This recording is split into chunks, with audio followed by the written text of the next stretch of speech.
اور ان کا جو کچھ عمل ہماری زندگیوں میں سامنے آیا، یہ چاہتا ہے کہ وہ ہم میں اور آپ میں بھی منتقل ہو اور ہماری نسلوں میں بھی منتقل ہو۔ اس طرح کی ملاقات اور مجلسوں میں دین کی کوئی بات مختصر سی کہی جائے تو ان ملاقاتوں کی قیمت بڑھ جاتی ہے۔ دعوتیں، پروگرام، اظہار خوشی اور مسرت، شادی بیاہ، دیگر تقریبات میں ہم سب جڑتے ہیں، آتے ہیں، ملتے ہیں، لیکن ایسی مجلس جہاں دین کی بات سننے کی توفیق ہو، یہ مجلسیں اللہ کے یہاں بڑی قیمتی ہیں۔ الحمدللہ اس دور میں کیسا بھی یہ دور ہے، دین کی خدمت کرنے والے، دین اپنی زندگیوں میں رچانے بسانے والے اور دوسروں تک پہنچانے والے، اللہ کا شکر ہے اب بھی موجود ہیں۔ اور ہمارے آقا صلی اللہ علیہ وسلم کا ارشاد ہے کہ لا تنقطع الخیر عن امتی یوم القیامہ، میری امت سے خیر قیامت تک کبھی ختم نہیں ہوگی۔ ہر زمانے میں اہل خیر پائے جائیں گے اور خیر کا استقبال کرنے والے ہوں گے۔ یہ امت ہمیشہ زندہ رہنے کے لیے آئی ہے۔ ہمارے آقا صلی اللہ علیہ وسلم جو دین لے کر آئے، اب اس کے بعد کوئی اور دین آنے والا نہیں، آپ کے بعد اب کوئی نبی آنے والا نہیں۔ آپ جو کچھ دے کر گئے ہمیں اور آپ کو، آنے والی نسلوں کو، قیامت تک کے لیے وہ یہی دین ہے۔ کمی زیادتی کے ساتھ ہمیشہ سے دین چلا آ رہا اور قیامت تک چلے گا۔ کچھ دشمنوں نے، اعدائے دین نے، آج کل چونکہ پروپیگنڈے کا زمانہ ہے، ذہنوں میں یہ بٹھانے کی کوشش کی ہے کہ دین اسلام خدا نخواستہ اس دور میں چلنے والا نہیں۔ 14ویں صدی ہے اور 15ویں آ رہی ہے۔ ہمارے آقا صلی اللہ علیہ وسلم آج سے 1400 سال پہلے جو کچھ طریقہ لے کر آئے وہ بہت پرانا ہو چکا ہے۔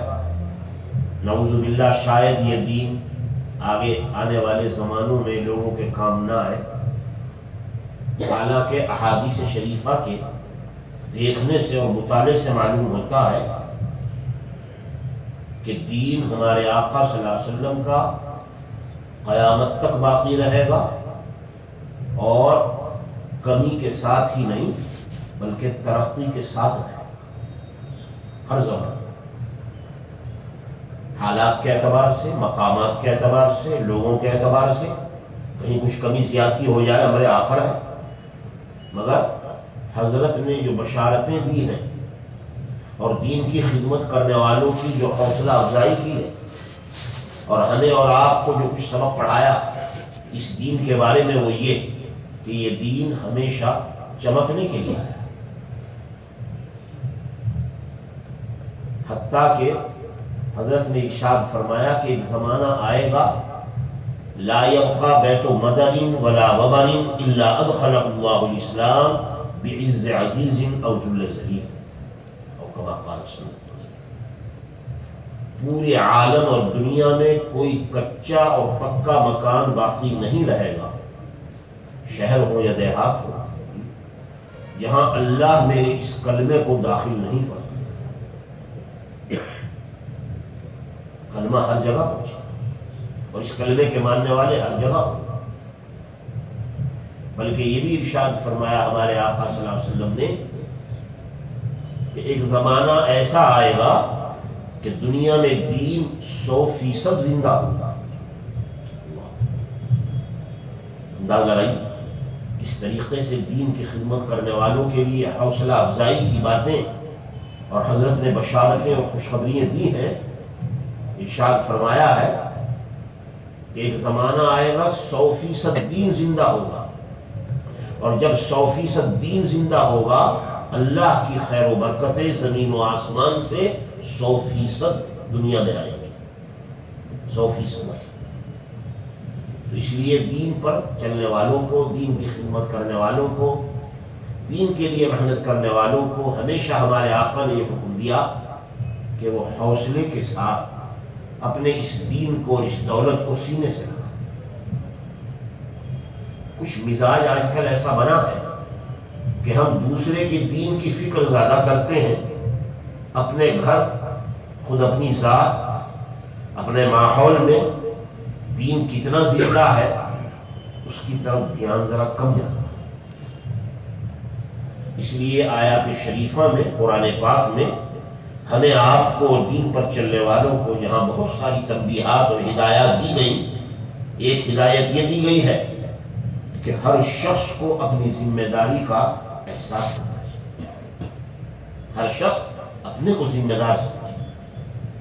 میں کتنا دین پر چلنے والا ہوں، میرے گھر کے بچے کتنے دین پر قائم، میرے گھر کا ماحول کتنا دیندار ہے۔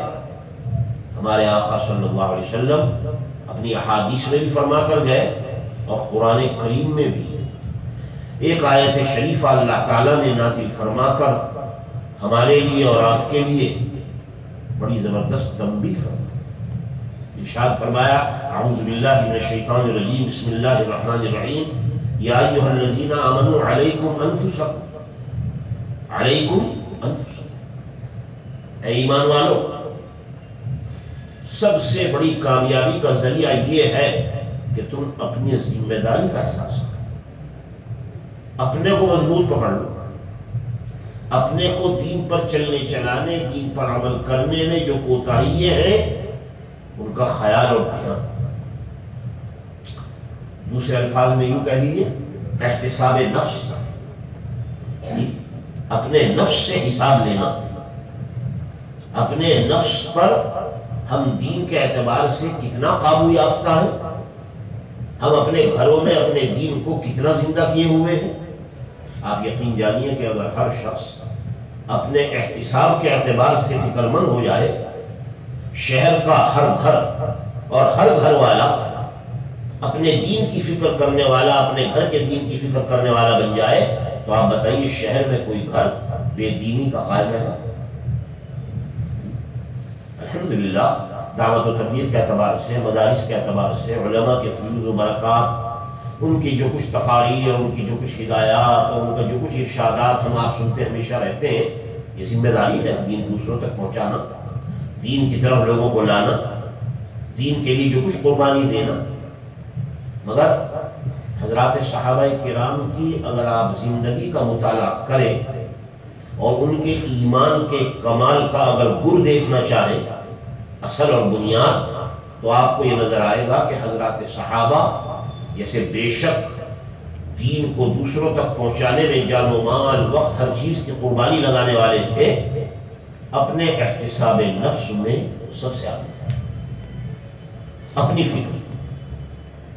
ہمارے آقا اس کی طرف متوجہ فرماتے ہیں، ایک موقع پر ارشاد فرمایا، من قال ہلک الناس فهو اہلک، من قال ہلک الناس فهو اہلک، جو آدمی دوسروں کی کمزوریاں بیان کرتا پھرے اور اس کی نگاہ دوسروں کے عیوب پر رہے اور صبح شام اس کو یہی فکر ہو لوگ کیا کر رہے ہیں، کیسے ہو گئے ہیں، کیسا زمانہ آ گیا ہے، صاحب کیسی قیامت قائم ہو گئی ہے اور لوگوں کا کیا حال ہو گیا ہے، انہی باتوں میں لگا رہے اور احتساب نفس اور اپنے گھر کی فکر نہ کرے، فرمایا دنیا میں وہ سب سے زیادہ ہلاک ہونے والا ہے۔ جو لوگوں کی ہلاکت کی فکر کرے اپنی چھوڑ کر، حضرت نے فرمایا دنیا میں وہ سب سے زیادہ ہلاک ہوگا۔ من قال ہلک الناس وهو اہلک، بے شک لوگوں کے بارے میں ان کی کمزوریوں کو، ان کی بے دینیوں کو، ان کے نقائص کو اور زندگی میں جو کچھ چل رہا ہے اصلاح کرنے کے اعتبار سے ہم آپ سب مکلف ہیں۔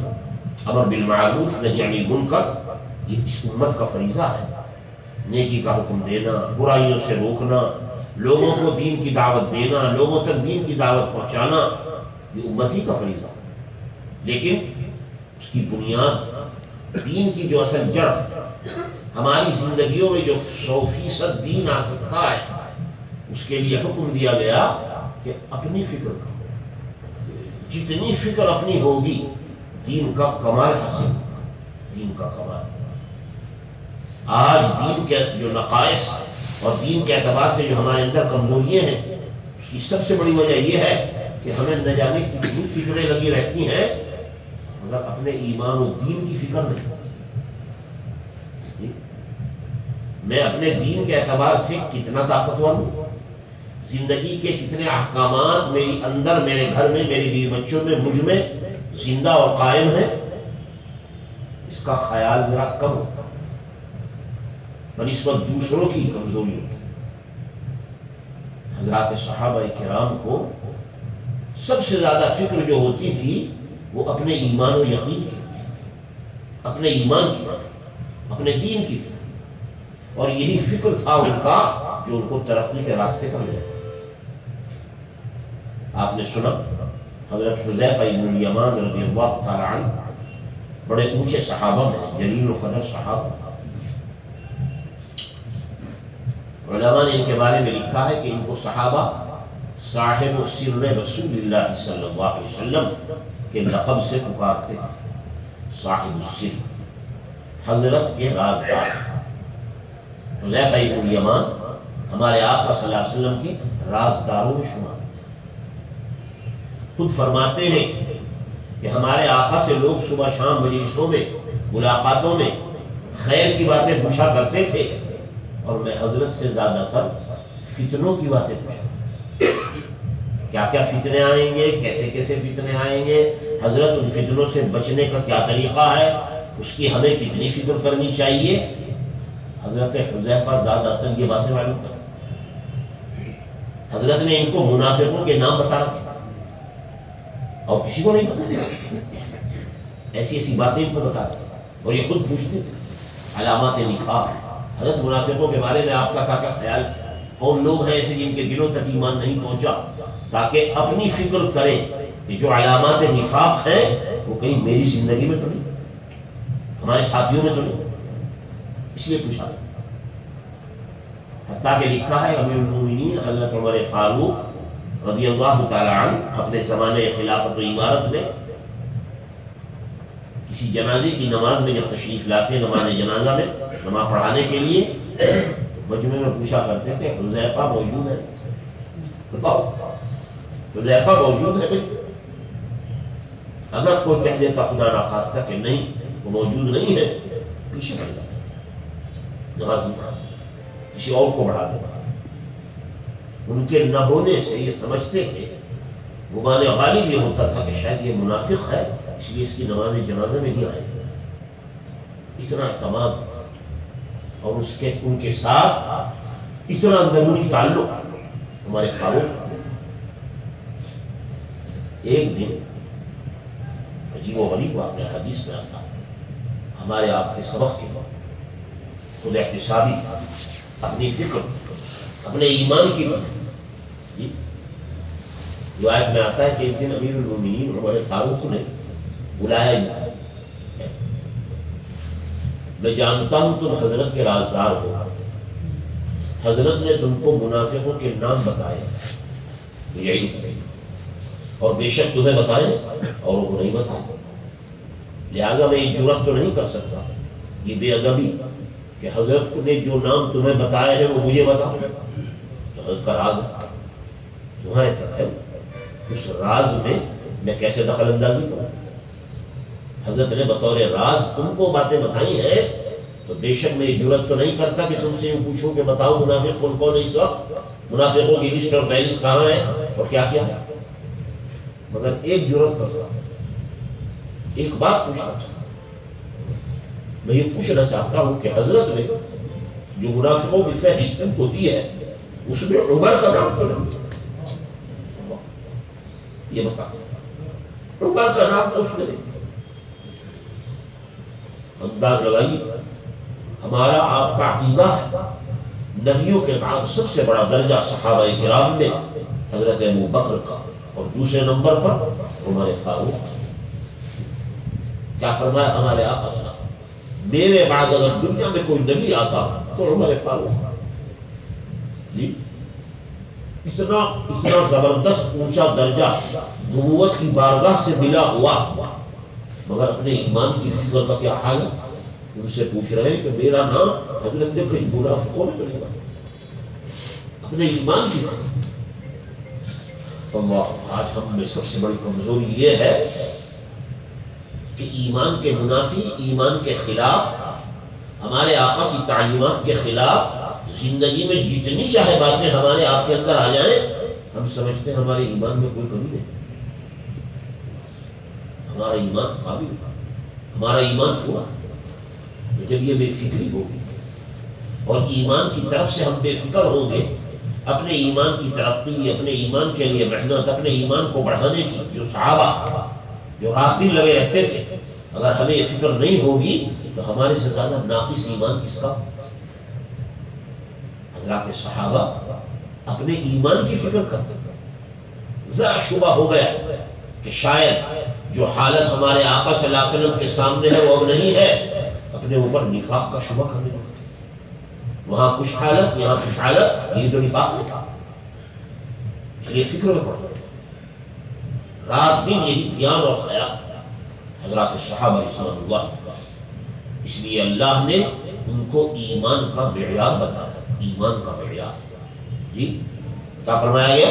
فَإِنْ آمَنُوا بِمِثْلِ مَا آمَنْتُمْ بِهِ فَقَدِ اهْتَدَوْا۔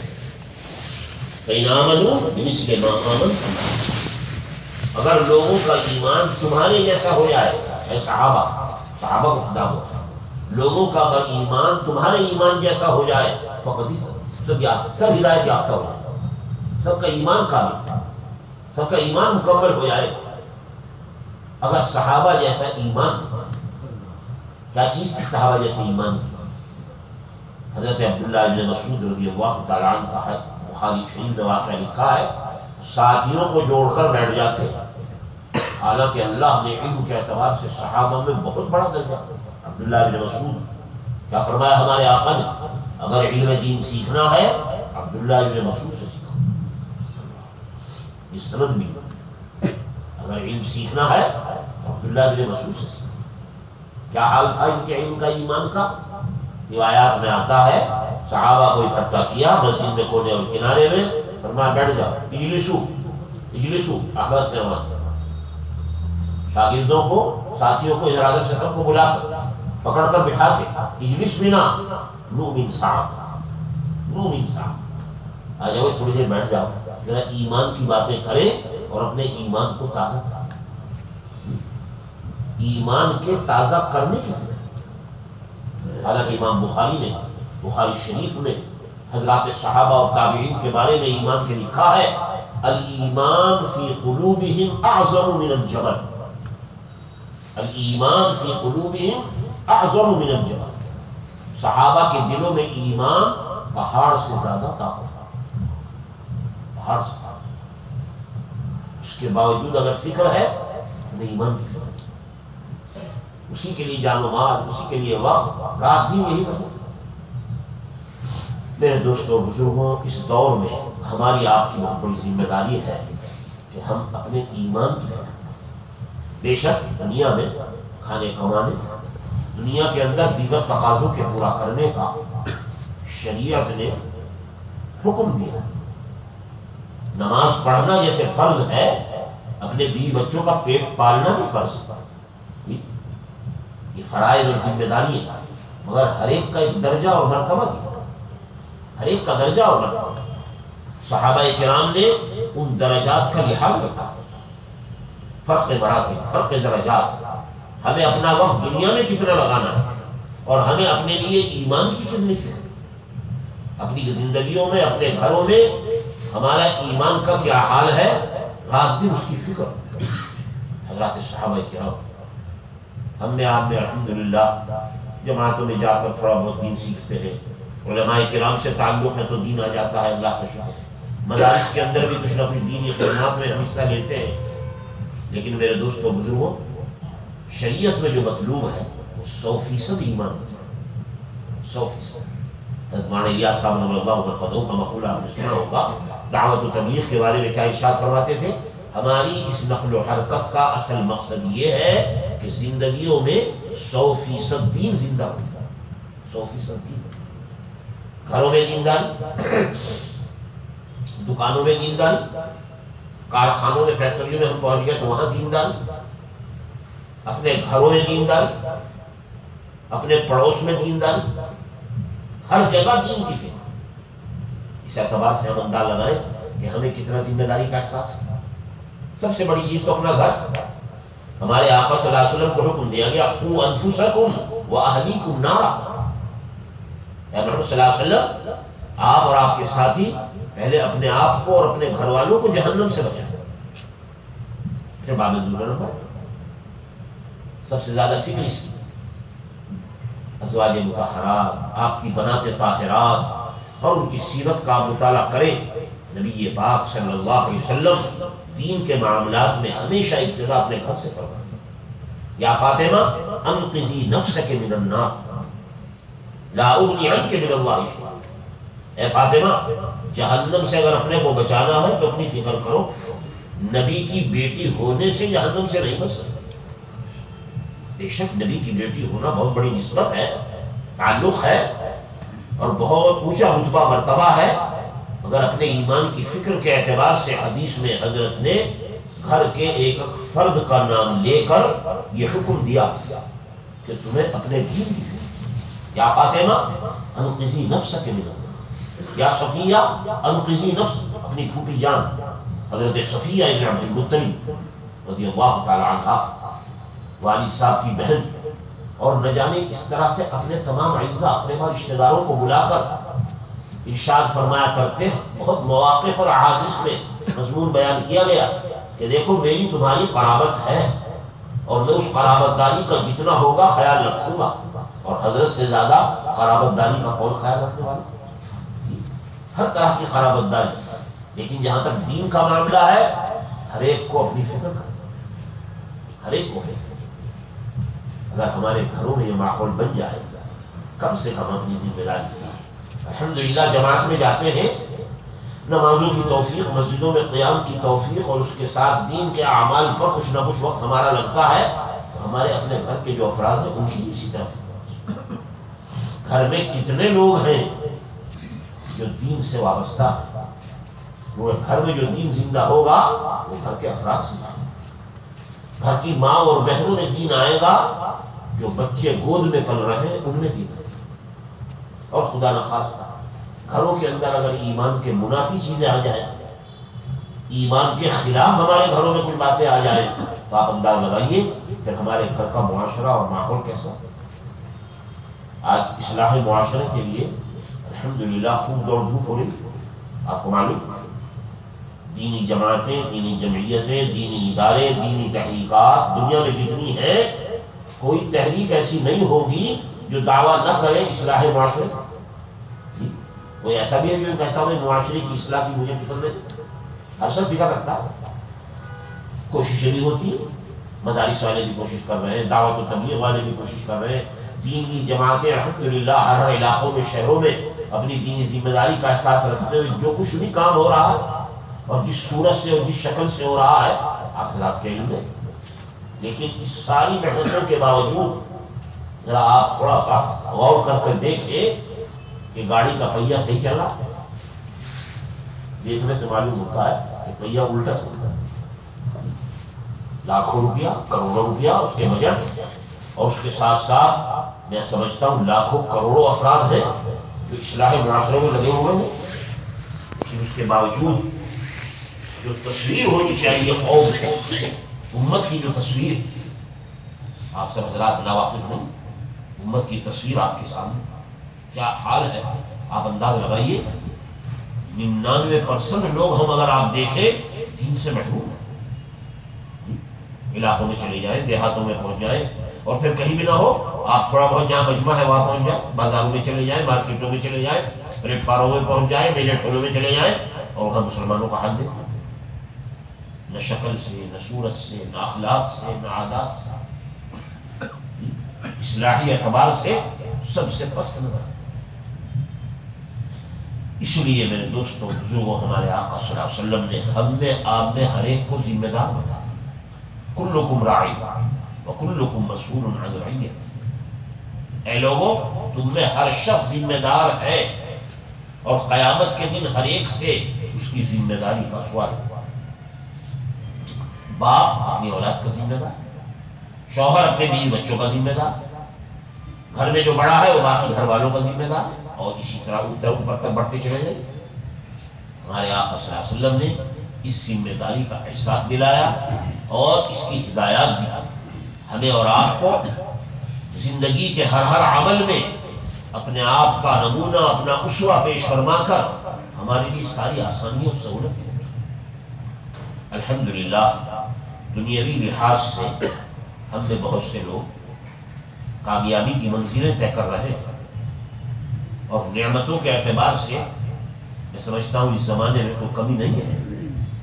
غربت اپنی جگہ ہے، فقر و فاقہ بھی ہے، قوم میں اس طرح کے افراد بھی ہیں، لیکن قوم میں ذمہ داری کے احساس کے بعد قوم پر اگر خرچ کرنے کا نمبر آتا ہو اور قوم پر اپنی جان اور اپنا مال لگانے کے اعتبار سے اگر ہم تھوڑا بہت سوچیں، شاید پہلے زمانوں میں اتنی وسعت نہیں تھی جتنی اب ہے، اور خرچ کرتے ہیں۔ قوم کے افراد الحمدللہ باوسعت لوگ جن کو اللہ نے نعمتیں دی ہیں خرچ کرتے ہیں، مگر ذرا غور کیجیے کس طرح خرچ کرتے ہیں۔ جہاں اللہ نے حکم دیا وہاں نہیں خرچ کرتے، جہاں دل کی خواہش ہے وہاں خرچ کرتے۔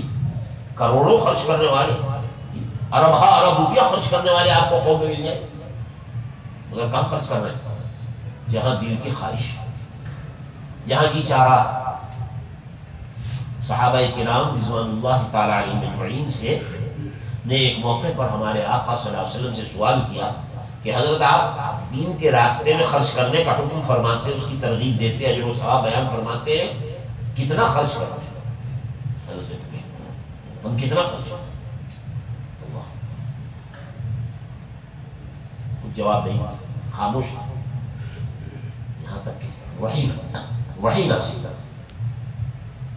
یسألونک ماذا ينفقون، یسألونک ماذا ينفقون قل ما انفقتم من خیر فللوالدین والاقربین والیتامى والمساکین وابن السبیل۔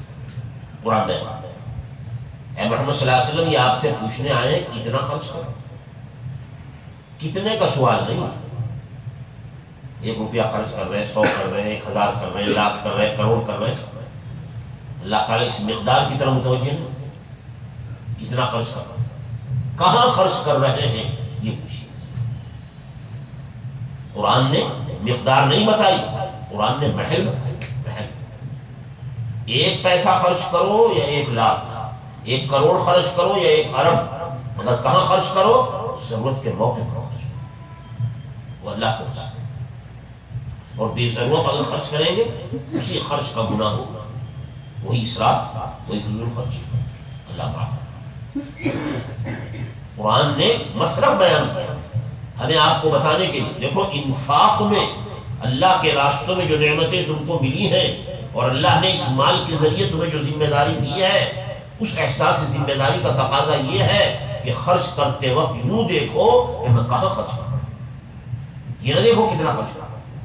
تھوڑا بھی خرچ کرو گے اور موقع پر وہ قابل قبول ہے، اور لاکھوں کروڑوں خرچ کرو گے بے موقع، اللہ کو پسند نہیں۔ صحابہ کرام اس انداز سے خرچ کرتے اللہ۔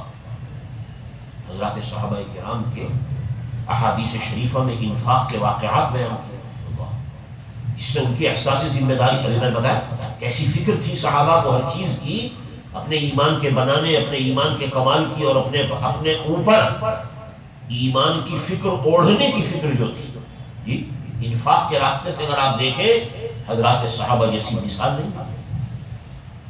حضرت طلحہ ابن عبید اللہ الانصاری رضی اللہ تعالی عنہ اونچے صحابہ میں بہت بڑے،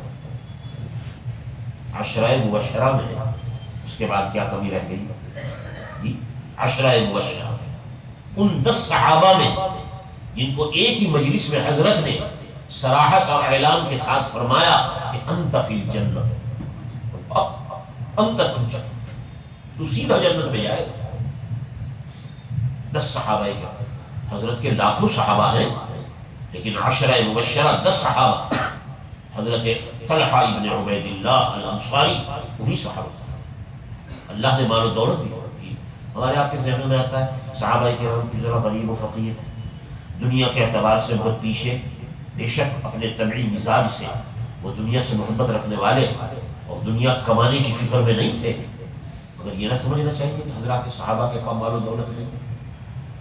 آج جیسی ریل پیل ہے، اگر آپ صحابہ کرام کے واقعات پڑھیں، وہ ہمارے بزرگوں نے بیان کیے، واقعہ یہ کہ ہم نے آپ میں بعضوں کو تعجب ہے، اللہ نے کیسی دولت صحابہ کو دی۔ جی تو میں سنانا چاہتا تھا آپ کو فکر کی بات کہ یہ لوگ اللہ کے راستے میں خرچ کرنے میں کیسی ذمہ داری کا احساس کرتے تھے۔ واقعہ لکھا ہے کہ ایک باغ بیچا حضرت طلحہ ابن عبید اللہ الانصاری نے اپنا حضرت امیر المومنین عثمان ابن عفان کے ہاتھ، بیچنے والے بھی ایسے، خریدنے والے بھی ایسے، باغ بیچا کتنے؟ 7 لاکھ دینار میں خرید، 7 لاکھ دینار حضرت عثمان فروخت کیا۔ حدیث میں آتا ہے حضرت کو کچھ تھوڑی بہت مشغولیت تھی، حضرت عثمان کو یہ کیا، قاسم کے ہاتھ پورے باغ کی 7 لاکھ قیمت شام کے وقت میں گھر بھجوا۔ حضرت جب گھر آ گئے عبید اللہ، حضرت طلحہ یہ امیر المومنین نے آپ کو باغ کی قیمت دی، فرمایا انا للہ، اس وقت لے کر آ رہے، تو رات کا وقت ہو گیا، میں اسے خرچ کیسے کروں، میں اسے خرچ کیسے کروں؟ صبح لے آتے، شام تک میں سب نمٹا دیتا، اب لے کر آئے ہو، رات میں کوئی ایسا نہیں جس کو میں دے دوں۔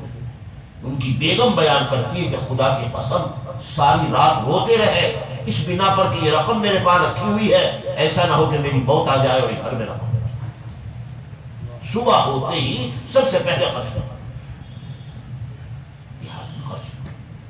اللہ کے راستے میں مال کے انفاق کا صحابہ نے وہ نمونہ پیش کیا ہے جو ان کے ایمان کا نمونہ، ان کے ایمان ایسا بہت بڑا قبیلہ تھا حضرت کا، حضرت طلحہ ابن عبید اللہ الانصاری کا قبیلہ بنو تیم۔ ان کے بیواؤں کی شادیاں کرنا، ان کے مخروضوں کے قرضے ادا کرنا، غریبوں کو کھانا کھلانا، ان کے وظائف مقرر کرنا، غلام اگر ہیں تو انہیں آزاد کرنا، جیلوں میں اگر یعنی قیدوں میں اگر ہے تو قیدیوں کی رہائی، ہزاروں کی تعداد میں رات دن کا مشورہ، رات دن کا صحابہ نے نمونہ پیش کیا۔ ہم بے شک ان جیسا ایمان نہیں رکھ سکتے، مگر ان واقعات سے کچھ تو سیکھ سکتے ہیں، کم سے کم یہ بات کہ ہم خرچ کہاں کر رہے ہیں۔ آئے دن اخبارات میں پڑھیا مسلمان بھائی مال و دولت والے اپنے روپے کو کہاں ٹھکانے لگاتے ہیں، اللہ معاف فرمائے۔ ابھی میں نے قریب میں ہمارے میرٹھ کے ایک مالدار مسلمان، تو میں بتانا چاہتا آپ حضرات کے پاس تو قوم کی اس سے بڑی تصویر موجود ہے، لیکن کیا عالم ہے۔ اخبار میں خبر آئی کہ انہوں نے اپنی لڑکی کی شادی کی، بارات میں آنے والے 100 سے زیادہ نفر تھے، ہر ایک کو ایک موٹر سائیکل پیش کی، ہر ایک کو ایک موٹر سائیکل، یہ خرچ ہو رہا ہے۔ صحابہ اللہ کے راستے میں کس طرح خرچ کر رہے تھے اور دین کس طرح ان کے مال سے زندہ ہو رہا تھا، اور ان کو اپنی ذمہ داری کا کتنا احساس تھا۔ اور آج ہمارا، میں یہ کر رہا تھا کہ خرچ کرنے میں ہم آج پیچھے نہیں ہیں، مگر کہاں خرچ کر رہے ہیں؟ جہاں دل چاہے، جہاں اللہ چاہ رہے ہیں وہاں خرچ کر رہے ہیں۔ یتیم، بیوائیں، غریب، جھوپڑوں میں رہنے والے، کئی دن جن کو فاقہ ہوتا ہو، کھانے کے لیے ان کے پاس کچھ نہ ہو، گھر میں رہنے کے لیے چھت موجود نہیں، آسمان کی چھتوں کے نیچے وہ اپنی زندگی گزار رہے ہیں، ہزار حد دولت مند لوگ ہیں، کبھی ان کو خیال تک نہیں ہے کہ ہمارے مال میں ہمارے آقا صلی اللہ علیہ وسلم نے کیا حق رکھا۔ بے شک مال کا اصل حق زکوٰۃ ہے، جس شخص نے اپنے مال کی زکوٰۃ دی ہے، ہمارے آقا فرماتے ہیں کہ اس کے لیے باقی مال کا انتفاع اور رکھنا شریعت میں اس کی اجازت ہے، ممانعت نہیں۔ لیکن کیا فرمایا؟ ان فی المال لحقا سوى الزکاۃ، ان فی المال لحقا سوى الزکاۃ۔ اے لوگوں یہ مت سمجھنا کہ مال میں صرف زکوٰۃ ہی زکوٰۃ ہے، زکوٰۃ کے علاوہ اللہ نے اور بھی حقوق رکھے ہیں، مال میں یہ حقوق رکھے ہیں۔ مال اللہ کی نعمت ہے، اور قیامت کے دن ان نعمتوں کا سوال ہوگا، قیامت کے دن ان نعمتوں کا سوال۔ ہم نے تمہیں یہ نعمت دی، تم نے اس کو کہاں خرچ کیا؟ لَتُسْأَلُنَّ يَوْمَئِذٍ عَنِ النَّعِيمِ، آیت شریفہ سنا، ثم لتسألن یومئذ، وہ میں بتا رہا حضرات صحابہ تو ہر چیز میں نمونہ ہے، ذرا سی بھی کوئی چیز آ جاتی فکر ہو جاتا تھا کہ یہ نعمت آئی ہے، اسے استعمال کیا ہے، قیامت میں اس کا سوال ہے، حق بھی ادا ہو رہا ہے تو قیامت میں اس کا سوال ہے۔ ہمارے آقا صلی اللہ علیہ وسلم نے فرمایا زکوٰۃ کے علاوہ آپ کے مالوں میں اللہ نے اور حقوق رکھے، غریبوں پر خرچ کرنا، یتیموں پر خرچ کرنا، بھوکوں پر خرچ کرنا، اپنے اعزاء اور اقربا پر خرچ کرنا، جی اپنے اعزاء اقربا پر خرچ کرنے کا ڈبل ثواب بیان کیا، ڈبل ثواب۔ جی شریعت میں جو احکامات دیے گئے ہیں وہ ایسے دلچسپ ہیں اور ایسے ذائقے اور حلاوت ایمانیہ والے ہیں کہ جس کو چسکا پڑ جائے ان کا تو رات دن اسی مزے میں رہتے۔ حضرت عبداللہ ابن مسعود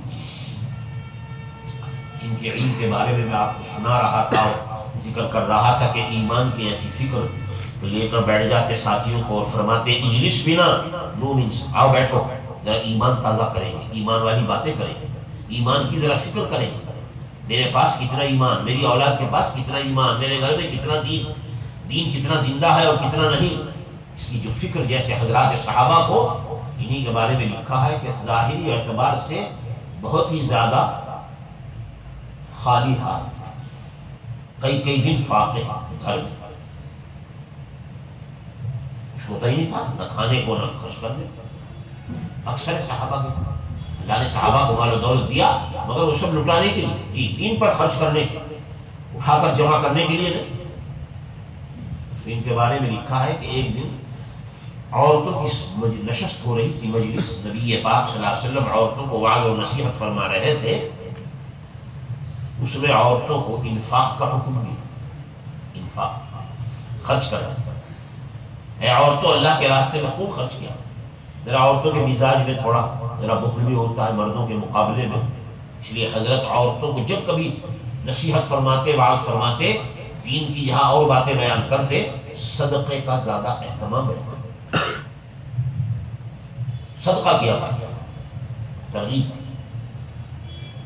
حضرت عبداللہ ابن مسعود رضی اللہ تعالیٰ عنہ کی بیگم نے بھی وعظ سنا اور سن کر گھر آ گئی، تھوڑا بہت جو کچھ اللہ نے دیا ہو خرچ، خیال آیا کہ حضرت نے خرچ کرنے کا حکم دیا، جو کچھ خرچ کرے، اٹھا کر رکھنے کا تو حکم نہیں۔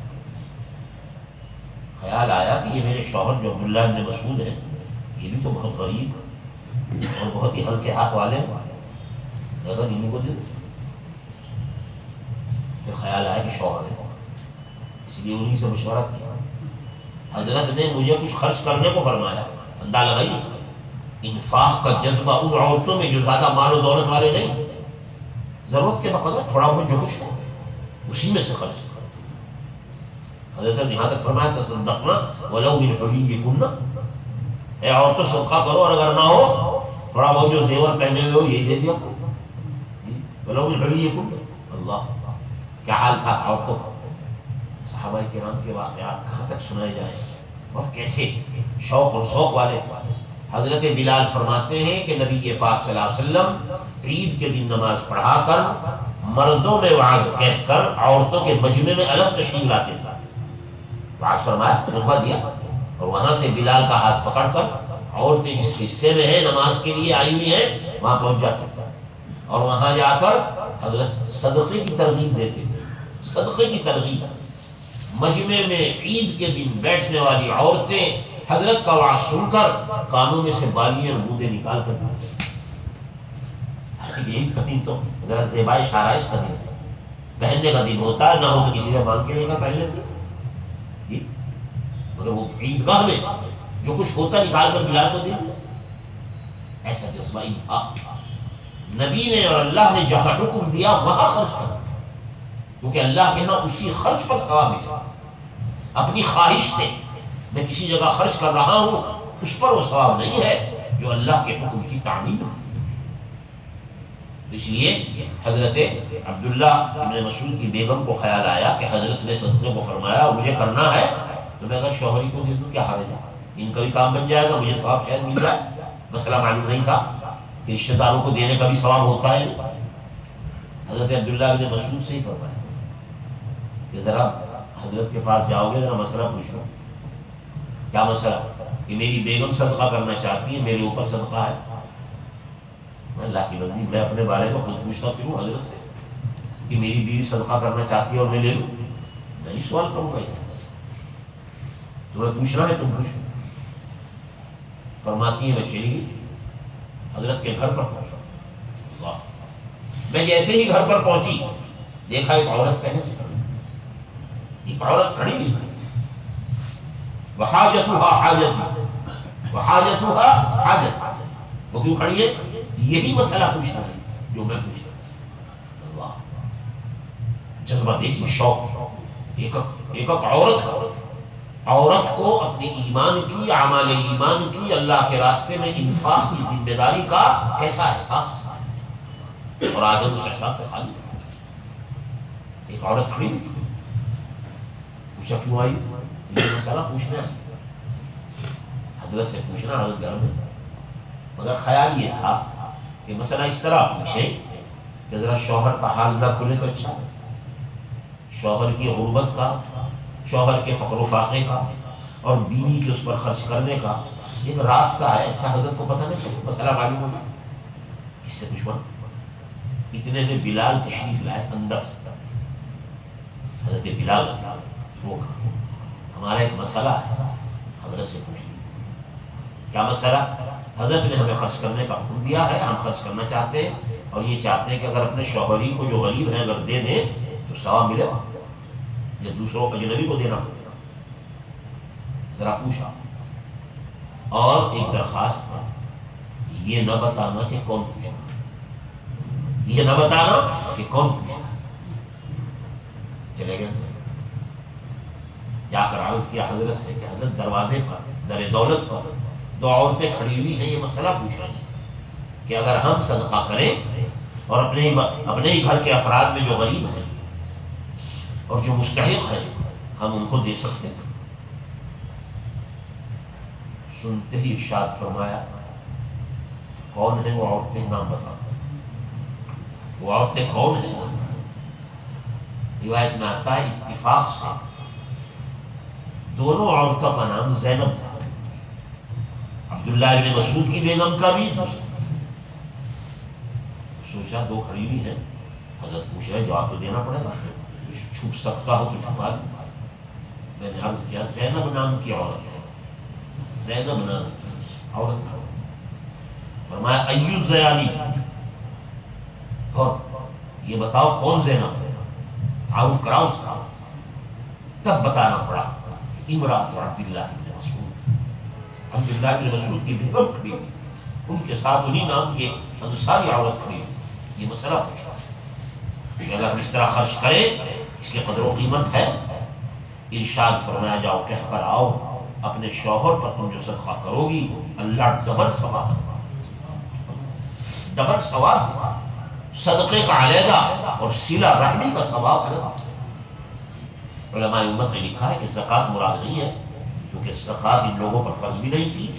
زکوٰۃ کے لیے شریعت نے اپنے مصداق قرآن میں بیان کیے ہیں، انما الصدقات للفقراء والمساکین والعاملین علیہا، مسائل کے اعتبار سے. لیکن صدقہ نافلہ اللہ کو خوش کرنے کے لیے بندہ جب کبھی کچھ دینا چاہتا ہو تو تمام عزیزوں رشتہ داروں کو دے، اور ڈبل ثواب. ہمارے خاندانوں میں کتنے لوگ ہوں گے جو قسم کرسی کی زندگی گزارتے ہیں، مگر ہم خرچ کر رہے ہیں اپنی خواہش پر، جہاں آقا بتا رہے ہیں وہاں نہیں. اللہ کو وہ خرچ کرنا پسند جو ان کے حکم کے مطابق ہو، چاہے تھوڑا ہی کیوں. میرے دوستوں بزرگوں، زیادہ لمبی چوڑی باتیں عرض کرنے کا موقع نہیں ہے. الحمدللہ دین کی باتیں ہم آپ سنتے ہیں. اصل ہے دین پر عمل. جو میں شروع میں ایک بات احساس ذمہ داری، اپنے دین کا احساس، اپنی ذمہ داری کا خیال، اللہ کی برسنے والی نعمتیں جو بارشوں کی طرح ہم پر برس رہی ہیں ان نعمتوں کا شکر، ان نعمتوں کا استعمال. ابھی عرض کیا نا قرآن پاک نے کیا کہا ہے، ثم لتسألن یومئذ عن النعیم. قیامت میں ان نعمتوں کا سوال ہوگا کہاں سے کمایا اور کہاں خرچ کیا. اگر ہماری زندگیوں میں یہ فکر پیدا ہو اور ہم اپنے گھروں کا اصلاح کا، اپنے گھروں میں اپنے ایمان کی اگر فکر کریں، آپ دیکھیے کتنی اصلاح معاشرہ ہوتا ہے، زندگی کا پہیہ کیسے درست ہوتا ہے، اور گھر میں اللہ کی رحمتیں اور برکتیں کتنی نازل ہوتی ہیں۔ اللہ تعالیٰ ہمیں اور آپ کو اس کی توفیق عطا فرمائے۔ زیادہ لمبی چوڑی باتیں میں اس موقع پر کچھ اپنی طبیعت کے اعتبار سے اس سے زیادہ کہنے پر بھی قادر نہیں ہے، اور آپ دین کی باتیں الحمدللہ سنتے رہتے ہیں، دین سے تعلق ہے، دین کا شوق اور ذوق ہے، بس سنا ہوا اللہ کے ہاں وہی پسند ہے کہ جس پر ہمیں عمل کی اللہ توفیق عطا فرمائے۔ اللہ تعالیٰ دین پر چلنے کے لیے، دینی تقاضوں کو پورا کرنے کے لیے، اور اپنی ایمانی اور دینی ذمہ داریوں کو اللہ تعالیٰ ہمیں محسوس کرنے کی توفیق عطا فرمائے۔ وآخر دعوانا درود شریف پڑھیں۔ اللهم صل على سيدنا مولانا محمد وعلى آل سيدنا مولانا محمد وبارك وسلم۔ ربنا تقبل منا إنك أنت السميع العليم وتب علينا إنك أنت التواب الرحيم۔ اللهم إنا نسألك إيمانا كاملا ويقينا صادقا وقلبا خاشعا ولسانا ذاكرا وتوبة قبل الموت وراحة عند الموت ومغفرة بعد الموت والعفو عند الحساب والفوز بالجنة والنجاة من النار۔ اے اللہ ہمارے اس کہے ہوئے اور سنے ہوئے پر ہم سب کو عمل کی توفیق عطا فرما، دین کا ذوق اور شوق عطا فرما، دینی احکامات پر عمل ہمارے لیے آسان فرما۔ اے اللہ احکام دین کو سیکھ کر اپنی زندگیوں کو اس کے مطابق بنانے کی ہمیں توفیق عطا فرما۔ اے اللہ آپ کی مرضیات پر ہم چلیں اور نامرضیات سے ہم بچیں، اس کی سعادت ہمیں نصیب فرما۔ اپنی نعمتوں کی قدردانی کی توفیق عطا فرما، اور تمام نعمتوں میں جو سب سے بڑی نعمت آپ نے ایمان اور یقین کی ہمیں عطا فرمائی ہے، اے اللہ اس نعمت کی قدردانی کی توفیق عطا فرما، اس نعمت کے اضافہ کرنے کی ہمیں توفیق عطا فرما، اپنے ایمان کو بڑھانے کی فکر ہمیں عطا فرما۔ اے اللہ اپنی ایمانی ذمہ داری کو محسوس کرنے کی توفیق عطا فرما۔ جو کمزوریاں زندگیوں میں آئی ہیں اور جو باتیں ایمان اور دین کے خلاف ہمارے گھروں میں اور ہمارے ماحول میں آ رہی ہیں، اے اللہ ہمیں ان سے بچنے کی توفیق عطا فرما، اس کے لیے ہمیں قربانی دینے کی توفیق عطا فرما، اپنے گھروں سے ان تمام چیزوں کو نکالنے کی توفیق عطا فرما جس سے ایمان میں زلزلہ آتا ہو، جس سے ایمان کمزور ہوتا ہو، جس سے آپ اور آپ کے نبی ناراض ہوتے ہو۔ اے اللہ ان تمام ناراضگی والی چیزوں سے ہمیں بچنے کی توفیق عطا فرما، اور اس کے لیے ہمیں قربانی کا شوق اور ذوق عطا فرما، اس کی توفیق ہمیں عطا فرما۔